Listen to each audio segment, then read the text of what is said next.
1 tank, 3 armored jeeps, 40 rockets fired in half a minute to clear the way, and in 20 minutes, all of it was scrap metal, and not a single Ukrainian soldier had to leave his basement to make it happen. This is the story of how a single measured street in eastern Ukraine turned 4 armored vehicles into a lesson the Russian army still hasn't learned. And by the end of this video, you'll understand exactly why Moscow keeps sending its armor down roads its own soldiers already know are traps, and why nobody on either side can do much to stop it.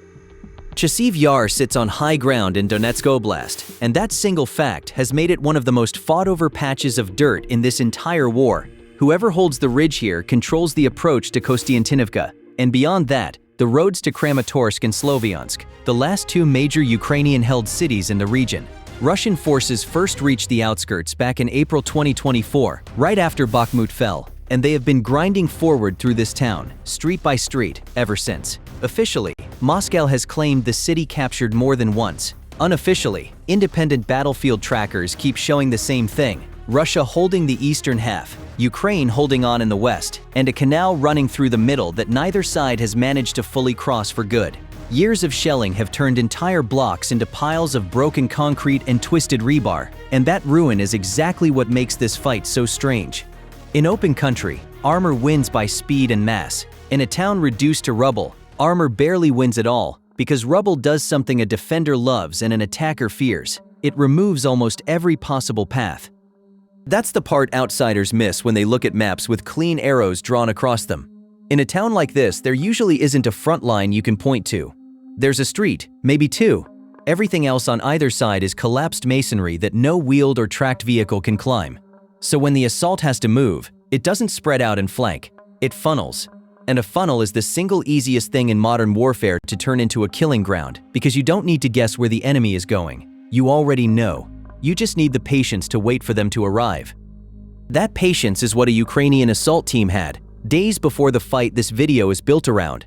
They walked the western edge of Chasiv Yar and studied it the way a driver studies a road, except they were studying it as the enemy would drive it, because that's the only street left standing wide enough for a tank. Rubble to the left, rubble to the right, 1 lane of approach, hemmed in on both sides, and no way around it. So they buried anti-vehicle mines at the exact point where the street narrows to its tightest pinch, paced off the distance back to 2 firing positions in the ruins, and left the ground alone. Then they waited, because they knew what Russia sends into this town, over and over, regardless of what happened the last time. Armor, to carry infantry across the last few hundred meters no man can cross on foot under fire. On the day this played out, the opening move was the one Russian commanders always reach for first: suppress before you send anyone forward. A BM-21 Grad rolled into range, a Soviet-era truck mounting 40 rocket tubes in a single rack, capable of emptying its entire load in under a minute. It's not a precision weapon. It was never meant to be.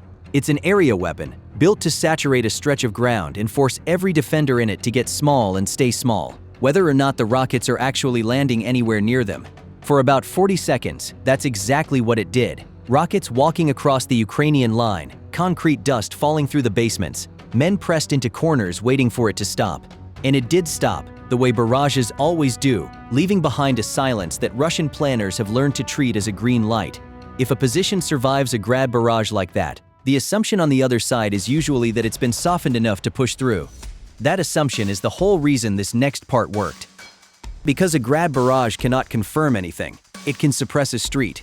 It cannot tell you which cellar is empty and which one has a man in it who never moved. The column that came through the smoke was built the way Russian assault columns into this town usually are, a tank in the lead, because a tank can physically break a blocked road, and everything behind it follows the gap it makes, and 3 Tigr armored jeeps behind it, Moscow's light 4x4, built to carry a small squad and shove them the last stretch to a tree line or a wall under fire. The vehicles held real spacing between them, 50 to 150 meters apart, wide enough that a single shell landing on one wouldn't reach the next.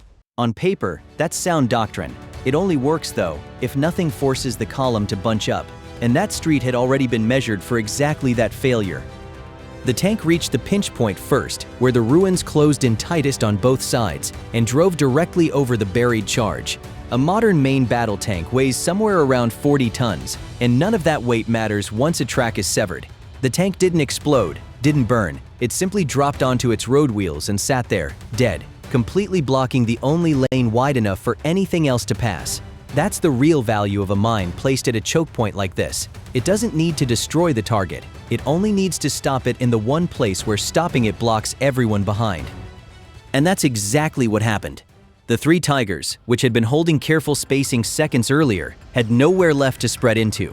The wreck ahead and the rubble on both sides turned that whole stretch of road into a box, and Ukrainian mortar crews already had it registered, meaning the coordinates were already dialed in before the tank ever hit the mine. The first rounds landed within about 15 seconds of the tank dying, not aimed to destroy any single vehicle, but to pin the whole column in place while it had nowhere to go. Every second, the infantry inside those Tigers stayed boxed in under thin armored roofs not built to stop a mortar fragment was a second the entire assault bled momentum it wasn't getting back. The lead Tigr's driver had two options, and neither one was good. Reverse into the vehicle stacked behind him, or try to push past the burning wreck of the tank through a gap that barely existed. He chose to push and popped smoke to cover the attempt, a gray wall meant to break the sightline of anyone watching from the ruins. For a few seconds it worked. The vehicle disappeared inside its own smokescreen. 280 meters down the street, in a doorway with a clear lane of sight, a Ukrainian soldier already had an AT-4 up on his shoulder. This is about as simple as anti-armor weapons get. An 84mm disposable tube, one shot, and then it's dead weight you drop and leave behind. There's no guidance system inside it. Once the rocket leaves the tube at around 290 meters a second, it goes exactly where it was aimed, and nothing corrects it afterward. Against a moving target that's half swallowed by its own smoke, the margin for a clean hit is almost nothing. He fired anyway, into the cloud where the Tiger had been a moment earlier. The round tore through a wall behind where the vehicle had already passed.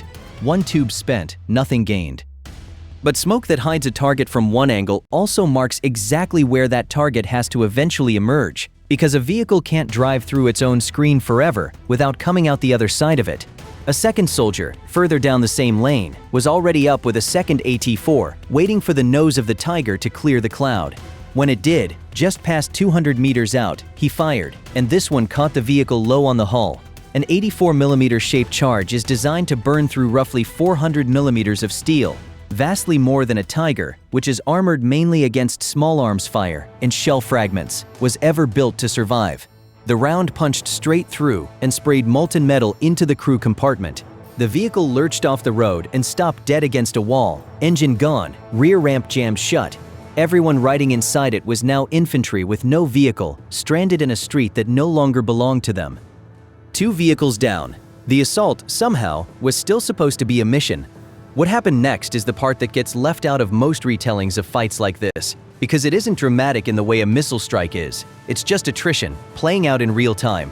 The squad trapped inside the stalled Tigr forced the jammed ramp open and ran for the nearest standing wall, because staying inside a dead vehicle under fire is its own kind of death sentence. For a moment, that wall looked like cover. Ukrainian mortar crews walked their fire onto it within seconds, and it came down around the men sheltering behind it. The survivors broke again, sprinting for a tree line at the edge of the ruins, because dense foliage really is one of the few things that reliably defeats overhead drone surveillance. That's also exactly why a small Ukrainian FPV quadcopter, a first-person view drone with a small warhead mounted on the nose, was already airborne and working the open ground between that wall and the tree line before the men ever broke cover. Once infantry leaves hard cover in the open, a drone operator typically has somewhere between 30 and 90 seconds before the canopy swallows the movement completely and the video feed shows nothing but leaves. It's a narrow window, and this one was used well. The drone caught the runners in the gap between the wall and the tree line, closed the distance, and finished its run before the canopy could save them. That left one vehicle, and the last Tigr had not stopped for any of this. While the mortars worked the wall and the drone worked the tree line, its driver swung wide around the burning hulk of the first Tigr, found the single gap the rubble allowed, and made a run for the drop-off point roughly 300 meters ahead, a half-collapsed building that could still shelter a fresh squad if they made it that far. Behind its armor, that squad was still riding, still capable of turning this fight from burning vehicles into Russian riflemen actually inside Ukrainian-held streets. It had maybe 12 seconds of open ground left to cross. In the basement, 200 meters back, the first gunner from this whole engagement still hadn't fired a shot. He had an NLAW resting across a slab of broken concrete, a shoulder-fired anti-tank missile that weighs a little over 12 kilograms, light enough for one soldier to carry and run with, built jointly by Sweden and the United Kingdom, and one of the single most consequential weapons fielded in this entire war. It uses something called predicted line-of-sight guidance. The operator tracks the moving target for a few seconds, and the missile's own electronics calculate the target's speed and course from that tracking before it ever leaves the tube. It has an effective range from 20 meters out to 800, and a warhead engineered to defeat well over 400 millimeters of armor. But firing too early, before the target is inside a clean part of that engagement window, wastes the shot completely, and the launch flare tells every Russian crew on that street exactly which basement to bury and return fire. So he waited, tracking the last Tigr as it accelerated for the doorway. 600 meters, too far. The engine note climbing. 500, 400, and the building's entrance was already swelling behind it in his sight picture. 300. He didn't rush it, because the weapon was already solving the shot for him. 250, and there was nowhere left for the vehicle to be but directly in the crosshair. He fired. In NLAW's overfly top attack mode, the missile climbs slightly above the vehicle's roofline, tracks the range it already calculated, and drops its warhead down through the thinnest armor on any tank or armored vehicle, the roof, instead of hitting the thick plating on the front or sides. The Tigr didn't so much explode as fold in on itself. The blast went downward and inward, into the crew, into the squad that had been 30 seconds from a covered position and never reached it. The vehicle rolled a few more meters on dead momentum and burned in plain view of the doorway it had been racing toward. From the moment the gunner started tracking to the moment the warhead came through the roof, about 5 seconds. A vehicle built to shrug off shell splinters and small arms fire, beaten by a launcher one man carried into a basement on his own back. When the smoke cleared, the wreckage told the whole story, without anyone needing to narrate it. A tank dead in the road where it had died first. A Tigr stalled against a wall with a fist-sized hole in its hull. A second Tigr burning nose down in front of the building it never reached. And the men who tried to run for the trees, gone before they made it. Nothing here failed because the equipment was weak. The tank that got mined is one of the better protected vehicles Russia fields. The Tigers are purpose-built for exactly this kind of infantry insertion under fire. What failed was assuming that a road studied and prepared days in advance by the side defending it would behave the same way it always had. And that's really the pattern worth sitting with, because this isn't an isolated story about one bad afternoon for one Russian column. Independent battlefield trackers following Chasiv Yar have documented this exact dynamic for close to 2 years now. Incremental Russian gains, purchased at enormous cost, against defenders who don't need to hold every meter. They only need to make every meter expensive. Drone units operating around the town have increasingly focused not just on the assault troops themselves, but on the resupply routes and counter-drone systems behind them, stretching the cost of every push further back from the actual front line. And that's part of why, even after claims of capture going back to last year, ground reporting keeps showing the same split city, the same contested canal, the same funnel streets doing the same job they did the day this engagement happened.